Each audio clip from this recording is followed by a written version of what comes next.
Winners, thank you for tuning in to this week's episode of the Winning Brand Podcast, the podcast that covers topics that you need to scale your business, skill set, and financial ability. I'm Chase, your host today, and thanks for joining me. And today, I have another special guest.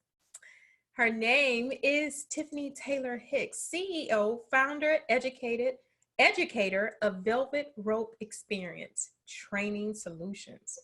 We love it.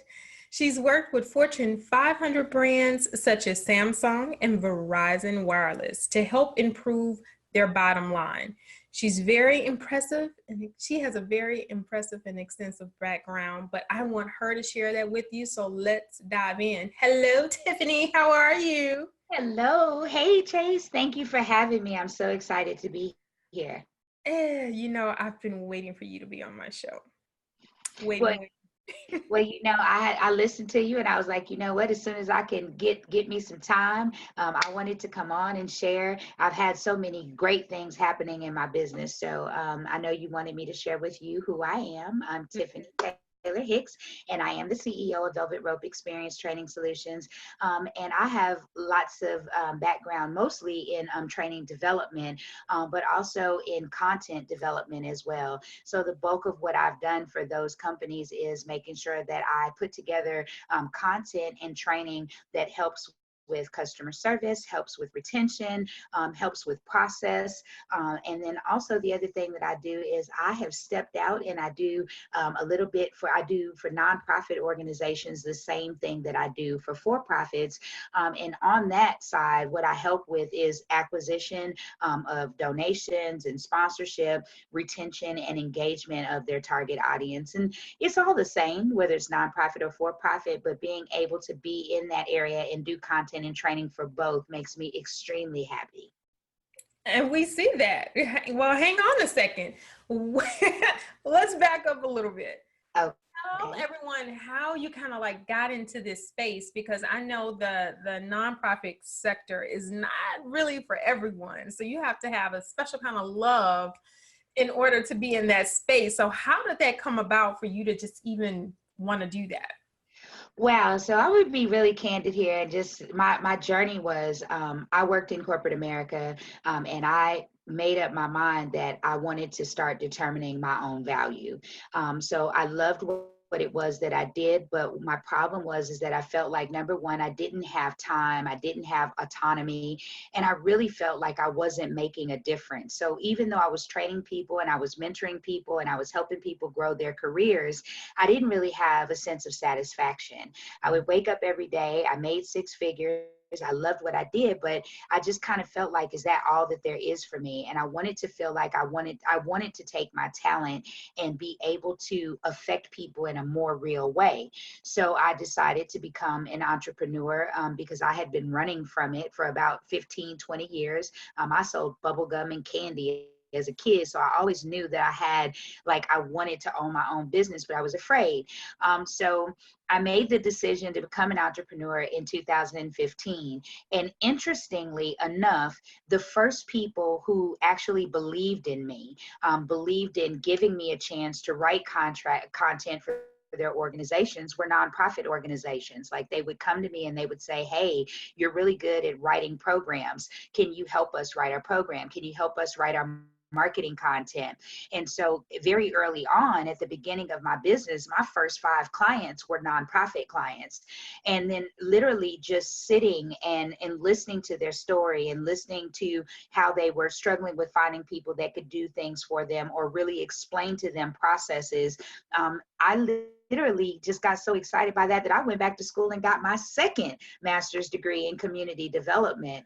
I just decided to add that as a piece of what I offered in my business because it gave me a sense of giving back. So I love for-profit, but I also love the space in which I get to help nonprofit organizations, because the important part is making sure that everybody understands that even though it's a nonprofit, it still has a bottom line, and that's revenue. And what I love about your story is a lot of it was from passion, right? It was something that you were passionate about doing and you turned it into a business.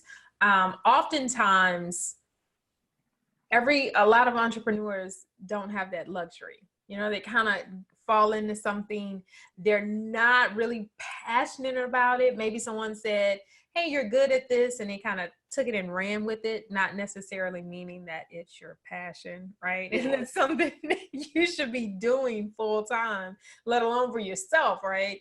So I really admire that, because I don't hear that often, because I took my passion and turned it into a business. And I talk to so many people and they're like, no, that's kind of not, you know, how it happened. So I'm so glad that you were in that space and that you like enjoy what you do, and you took that and you just took it and ran with it.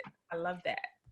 Thank you. Thank you. Program management is probably the easiest thing for me to do, because at Verizon and at Samsung, that's what I did. I did program management for new hire.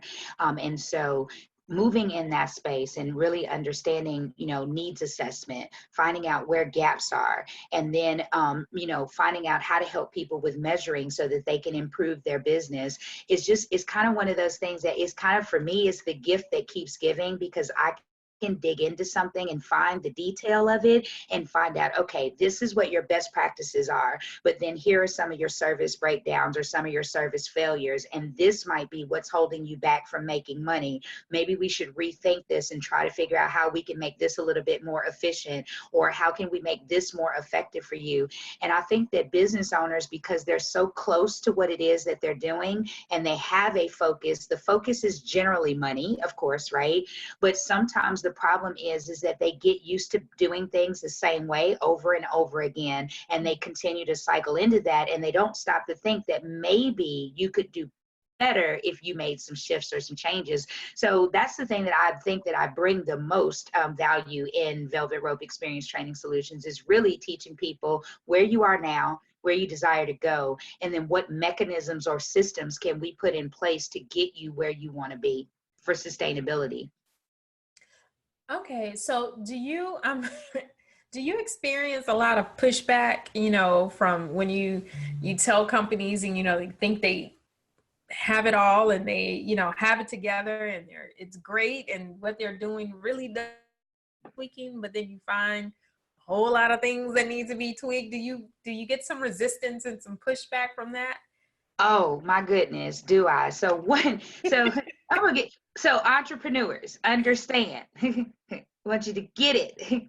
Everything is about change. Like even the kind of money that you make is about change. So let's say if you're here and you've like kind of plateaued, right? You're constantly making, you're breaking even, or you're making the same amount of money, but you're not getting up to the next level.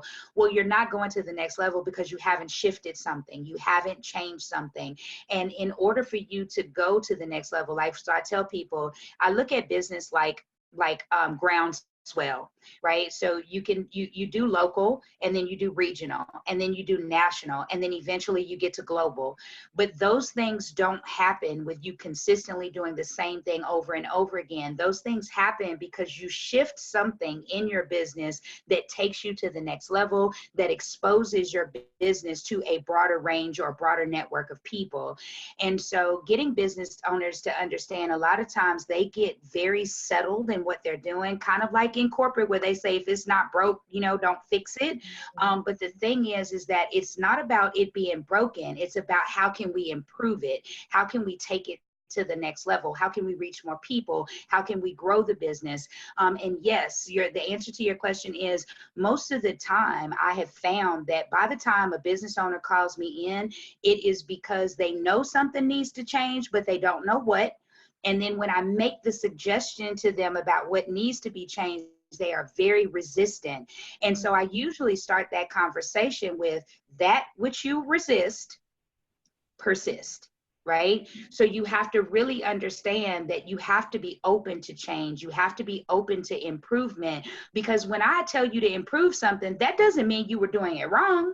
it doesn't mean that you are doing a bad job. It means that someone objectively can look into your business and show you another way to do it that can maximize your return. And that's the difference, because a lot of business owners right now are minimizing returns, but it's only based on the limitation they have, right?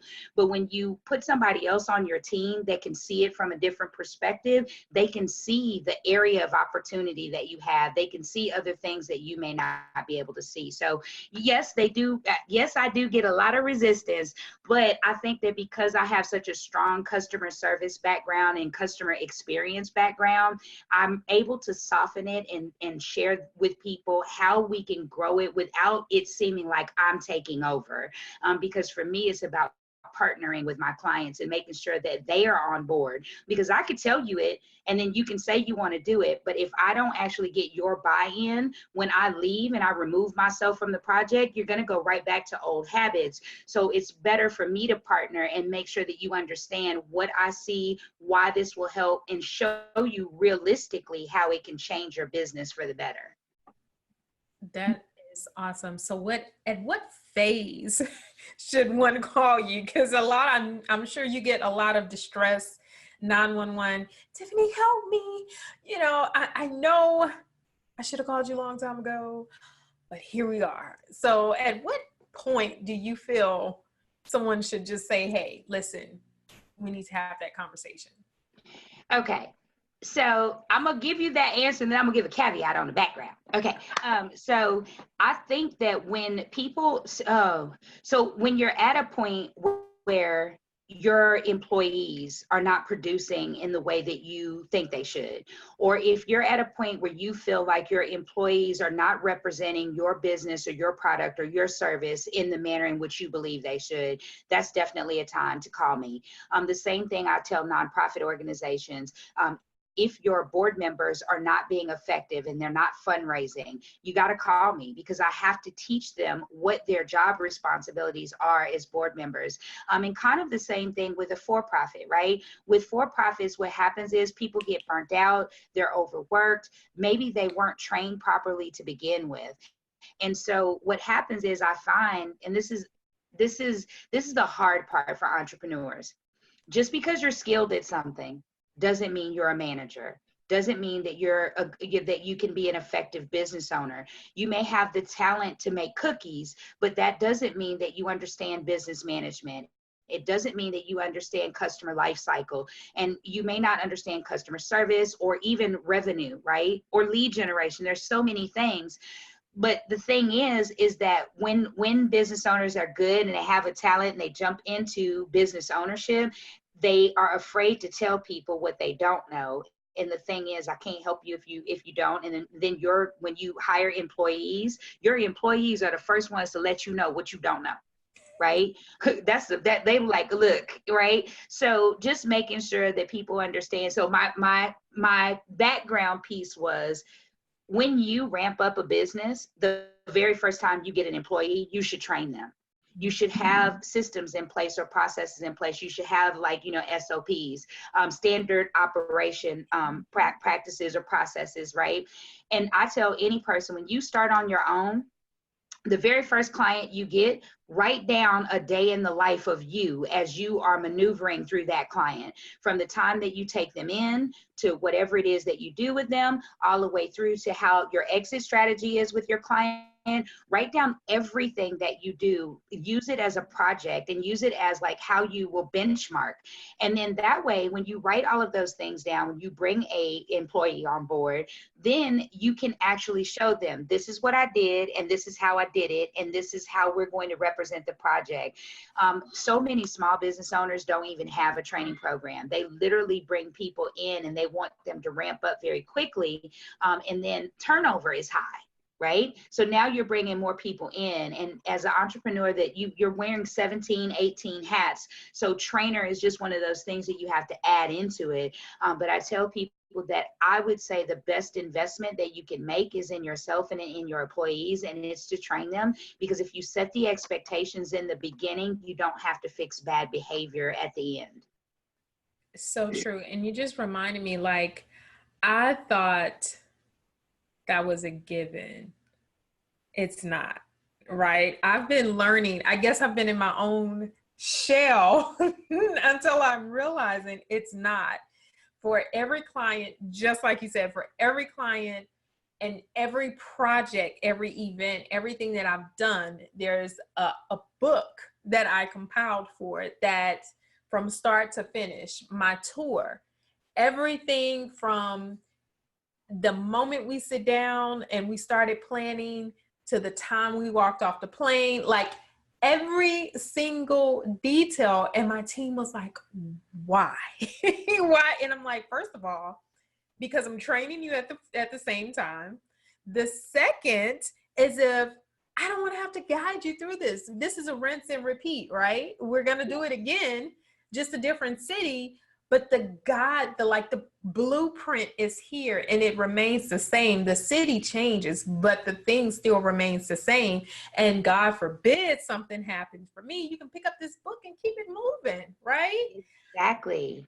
And how do you know what to improve if you don't have a solid blueprint for what was done? How do you know how do you know what your best practices were? How do you know what needs to be removed from the process? And so you're right, it makes it so much easier to grow. But I tell people all the time, if you want your business to grow exponentially, you have to understand where your failures are. And more importantly, you have to understand what your wins are, because those are the things that are constantly keeping your machine moving, right? And I don't think that enough people pay attention to that. They think, like, I know people think I'm hyper organized, I'm too detail oriented. But the thing is that on the backside of it, people truly appreciate it, because they'll, like, somebody said to me, oh my goodness, I didn't realize we were doing that. Yeah, you are. So I literally had a client that I told them, I was like, do you realize that you guys buy colored paper and you have a whole closet full of colored paper, and we have not printed anything in 6 months on any of that paper, so why is it here? And she was like, oh, well, I didn't know that we weren't using it. And I was like, well, what's the system for it? And there was a reason. She had colored paper. Each different client was supposed to get something on a different color so that they would know who they were doing what with. But at some point there was a breakdown in that, and no one used it because everybody was being lazy. They didn't want to put the colored paper in the printer. Great. Okay, well, let's stop ordering reams of colored paper, because now we can keep that money in the business. Or let's go back to what made that process work in the first place. And I think that a lot of times people get so harried in their business that they don't think about the things that they're doing over and over again that are not necessarily productive. That is so true. So you have the nonprofit networking cafe. Yes. Tell us about that. So the nonprofit networking cafe is it's actually literally my baby, and I'm going to tell you a little story about how it came about. So when I started my business, it wasn't going as well as I wanted it to go. And I'm very transparent. I share those kind of things with people. When you first start your business, if you are expecting to make big dollars and start bringing in cash immediately, I need you to just take a pause and get your whole life. It's not going to happen that way. And when it does happen that way, that is literally like an anomaly. It takes about 2 to 3 and sometimes 5, depending on what it is that you do, for things to start moving smoothly, for your systems to be in place, and for you to start making the kind of money that you thought you would. And so my business wasn't going so smoothly in the first 2 years. And in order to take my mind off of what wasn't working, for me, I'm the type of person when I give back a lot. So anytime I feel like things are not moving for me the way that I need them to, I go out and bless somebody.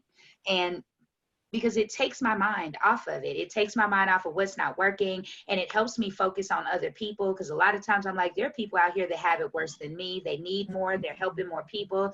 So I co-founded the nonprofit networking cafe with a young lady named Tiffany Jones, who is also the founder of the JCS project. And so the Nonprofit Networking Cafe, we offer resources to nonprofit founders, and the goal is to provide them with education, we provide them with networking opportunities, and we provide them with resources and support. So literally what we do is we go out and we find people like you, like Chris Allen, and we ask them to come in and talk to the nonprofit founders on a business level. Teach them the tools that they need to operate a sustainable nonprofit, which is exactly the same as operating a for-profit. There's the only difference is a nonprofit's funds, what revenue they bring in or profit that they bring in, it goes into the community in the form of programs. Whereas a for-profit, you know, it goes in your pocket, but they have to know how to operate a business. And so I ask people to come and teach them things that can help them grow. So, you know, how do you take photos on a budget with your smartphone, which is what Chris was teaching them. We had a lady that came in and she talked about intellectual property. That was Leela Maiden. And that matters because nonprofits can bring in revenue by utilizing the intellectual property that they have, or by utilizing the programs or systems that they've put together, and potentially license those out to other nonprofit organizations and bring in revenue. So that's been my passion. It's my baby. It has been growing. I have found so much value in that. And more importantly, I've helped so many people with that, because it's amazing how much nonprofit founders are sponges for information. They just want to know how to give back and how to be successful at that. So that's what I do with the Nonprofit Networking Cafe. And I'm a plug. I have an event every I was getting to that, Tiffany. Oh, I'm sorry. We have an event every Tuesday, the last Tuesday, but I'll let you get me to that. Okay. Thank you. We're coming back. Hang on a second. What is the biggest, one of the biggest misconceptions in the nonprofit space and the for-profit space? Because I know people are like, oh, well, let me go ahead and start this nonprofit because it seems easier, but it's, you know, some people are like, no, it's really not. So what's the biggest misconception that people have when getting into the nonprofit space? I'm gonna give you 3 quick ones if you don't mind. Go ahead. The very first one is that people believe they own a nonprofit. You don't, the community does. So when people say, oh, I own a nonprofit, and no, you don't. You're the founder of a nonprofit because you can't own one. When you file it and you get your 501c3 status, you are essentially saying that you are responsible for the fiscal and the governance of that nonprofit, but the community is actually who owns it, owns the nonprofit, basically. So that's the first misconception. The second misconception is that it's okay to put Ray Ray in them on your board. It's not. It's not. It's not ever, right? Ever. It's never.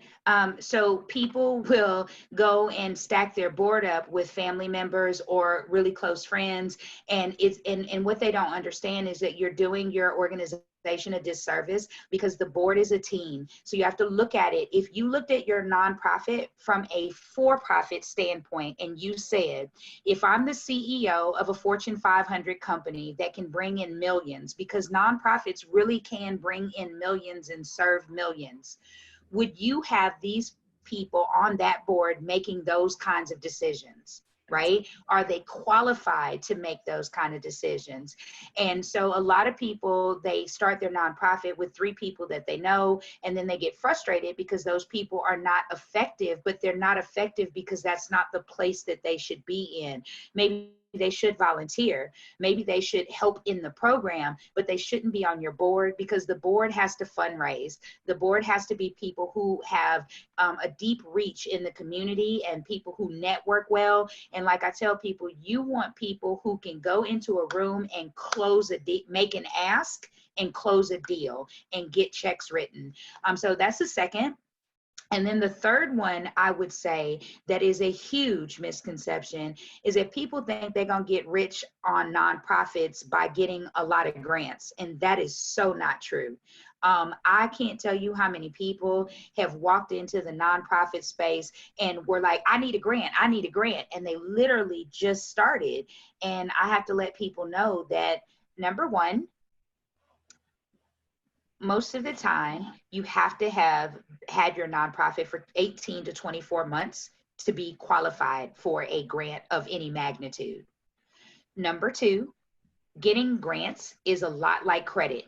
So the way that the grant space looks at it is you have to show proof in the community that you have given impact, right? So if someone gave you, what's your sweat equity? Number one, what did you raise? What kind of fundraising did your organization do outside of the grant funding? And then number two, what did you do with what you raised? So it's like, what did you do with $50? What did you do with $500? What did you do with $5,000? And now that we can trust you and see what your impact was with that, okay, let's fund you this.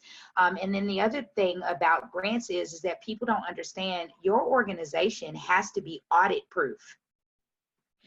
Because when grants are given out, if you don't meet the expectation, they can take that grant back. They can, the other thing that can happen to you is if you are fully funded by a grant, what happens if the government makes a decision that they don't want to funnel that money into that particular program anymore? So now you have to shut your doors because you're 100% dependent on grant funding. And then just as a aside for people to know, major grant funders will not fund you if they know you are 100% dependent on grants. They want you to have a mix. So you have to have some kind of funding mixture where you get corporate sponsorship, you do fundraising, you have members of your team that do individual giving, and then there's also grant funding. So that's a huge issue in the space because I've seen people get taken advantage of. Like I have a girlfriend that paid like $7,000 for someone to write a grant for her, and they said, oh, well, I'll get paid on the back end, but they never got a grant for her. But it was because her organization was only 6 months old at the time. There was really no grant that was out there for her. So that's just those are the top three things that I would say are the really things that people are holding on to that they really believe, but it's not true. Oh, wow. You have dropped some juicy nuggets in here today. I appreciate that. So I still want to talk about a couple of more things. So let's talk about some ways that content marketing strategies for nonprofits that can assist them better in the fourth quarter. What are some really good content marketing strategies for nonprofits? So the very first thing that is super important is that nonprofits need to know that Giving Tuesday is coming up. And then we're in the fourth quarter, and this is the biggest giving season. So most of us know that when we start getting to October, November, and December, it's the time when people are out, they're looking to donate. It's, Christmas season, holiday season. And Giving Tuesday is in November. I believe it's the second Tuesday in November. Sorry, I apologize for that. It is, yeah, I'm going to have to get the date because I don't want to give the wrong date, but tell anybody they can search it, Giving Tuesday. It is in November. And so the big part about this fourth quarter is positioning your content so that you are sharing with your target audience, the people that you want to donate or give. You really need to be sharing, what did you do in 2019? Like, what did you bring in? Who did you help? What were the results of that help? How did you impact them? And then more importantly, what are your goals for 2020? What are your goals for the next year? And the thing is that so many nonprofit organizations get stuck in the vacuum of always asking for money. They're asking. But the problem is you really should be building relationships and sharing with people who have given before. Where did their money go? What did you do with their money? Right? How did you help? And then showing them testimonials, showing them proof, like digital proof, social proof of what it was that you did in the community and how it helped. And then the other thing is showing them that you're trying to scale. So showing them that, yes, we may have helped 100 people this year, but our goal for next year is to help 150 or to help 200. And then tell them how you're going to do that. So one of the biggest things I would say for quarter four, if they have not, so this is September, and honestly, they should already have their content strategy in place. They should know what they're going to be sharing in October. They should know what they're going to be sharing in November and in December. They should know what their ask is. So what is your target? Like a lot of nonprofits that are smaller, they don't even know what their target is or how much they want to raise for the fourth quarter. So they should know that. And then another nugget is having your sponsorship letters together, because a lot of corporations are determining their fiscal budget for 2020. And that information needs to be, you should be submitting your sponsorship letter to them in September or October, so that they can see you, so they can know who you are, so that they can make some decisions. Because when they get ready to dole out the money in January, then you can already have been in front of them and they can know the good work that you do. So often I watch people wait till the last minute, and then once they send off their sponsorship, the corporation is telling them, hey, we've already given out all of our money in the first quarter, or maybe, we don't have any more money left until the third quarter, so now they have to wait. So just having all of your materials together. So marketing materials, so important. Add statistics in there. Tell people why you are doing what you're doing. So I say to people things like this: 1 out of 10 people are living in food deserts. That's stuff that people want to hear if you are an organization that is feeding people. Or 25% of young girls who have experienced this may go on to do this, and we're stopping that, right? So having statistics, really being able to speak to why your organization does why they do, but also why it's needed. And then the other thing is appeal to emotion. So I have a screen method, and I don't know if I've mentioned that before to you, but my screen method is when you write your content, make sure that it's simple. It has to be really easy for people to follow. Number 2, make sure it's creative. That's the C. So you want it to be creative so that people perk up, or they feel like they just took a journey with you. So I say write it in color. And then the R is reliable. You have to give them reliable information. So fact check, go out, do your research, check with the chambers of commerce, go to the library, find out facts about your cause, and then communicate those. And then the E is emotive. It should be emotional. How do you want people to feel about your cause? Do you want them to be joyful? Do you want them to be appalled? What is it that you want them to feel? And you should use those emotive words in your marketing material. And then the A is for actionable. Every time that you are writing something for your quarter 4, you want it to say, we talk about this in the for-profit realm. We talk about put a call to action at the end of what it is that you're asking. So, and that call to action does not always have to be to ask for money. The call to action could be very simple. Go check out my website and learn more about our cause. It could be come to one of our events. It could be go to this website to learn more, and it can be to donate, right? And then the last one is M. That finishes out the SCREAM acronym, and the M is for it should be memorable. So I always tell people that as a nonprofit organization, you are competing for donor dollars. So if a person has to remember you, they have to remember what you did, they have to remember your organization, then you're not putting it in front of them in such a way that where it's resonating with them. And so that's the reason why I use the SCREAM method to tell them that if you can remember this, that was the intent. So how can you translate something like this for your organization so that you can do something that's memorable? And that really helps. So I would say that that's what they should do in quarter 4. Use the SCREAM method. Make sure that they're writing content that really engages their audiences. I love that. I got to go back and listen to this so I can write all that down. Thank you. Oh. I love that. Okay, so what are you working on? What do you have coming up? You can insert that there. Okay. Can I share what I just got finished? Because I'm very proud of that. I just got finished with the Capital One Getting Down to Business program. Yay! Yay! They just graduated. Congratulations. Thank you. They just graduated on Thursday, and I am super proud of that. So that is my for-profit side. I did program management for Capital One, and it was a business accelerator for entrepreneurs that have small businesses. So I'm very proud of that. I'm even more proud of the fact that I will be doing it again next year. So I'm super Yay. excited about participating in that program, and I'm super excited about the results that we had in the program as well. So everybody, keep an eye out for me, Tiffany Taylor-Hicks, because I am going to be reaching out to people about the Capital One Getting Down to Business program for the next cycle, which is in 2020. So thank you for letting me share that.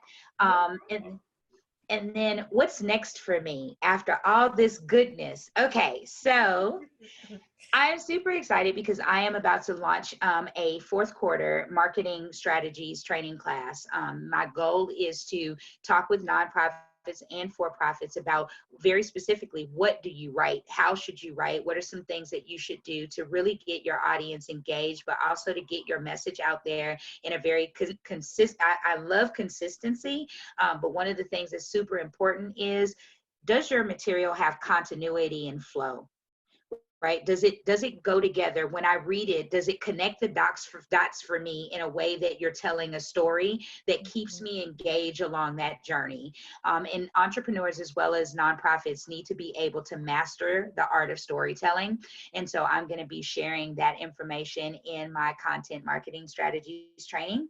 I have a 30-minute short brief training that I'm going to do on September 19th. So if people follow me on my social media, I'll be able to follow up with them about that. And then I have a intensive that I enroll. It's my first intensive. I'm super excited. Wow. Yay. I've Good. never done one before, so I'm very excited. I mean, I've done intensive in person, but this is my first online one. So that's going to be on October 3rd, and I'm excited about that.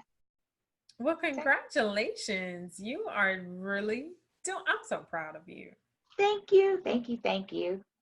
Love it. Well, you are definitely winning in this nonprofit and for-profit space, and I'm so happy to have had you on the show. So I need you, before I let you go, I have to ask you a very, very special question. No one has gotten the same question twice. Yours is fairly easy this week. So, are you ready? I didn't even ask you. Are you I'm ready. I'm a very transparent person, so I'm ready. Awesome stuff. So, how would you rate your memory? Ooh, me. Wow. Hmm. Before I wrote it down or after? So I would say that my memory is really, really good because I'm a stickler for details. And so I write everything down, maybe twice. Then I type it. Yeah, really good memory.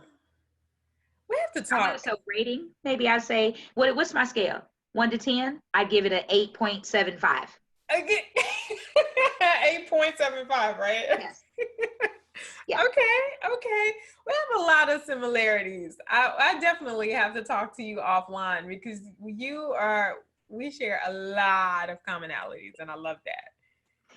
Thank you. So tell everyone where to find you and how to get connected and stay connected with you. Yeah, so everybody, you guys can follow me. I make it very easy for you. So you can follow me. Just look up Tiffany Taylor-Hicks, or you can look up Velvet Rope Experience. I am the same across the board on everything. And that's my shout out to business owners. Make it easy for people to find you. Yes. Be the same thing everywhere. Because even if they follow me at Velvet Rope Experience, they will be tied to the nonprofit networking cafe. I keep those brands closely tied to each other.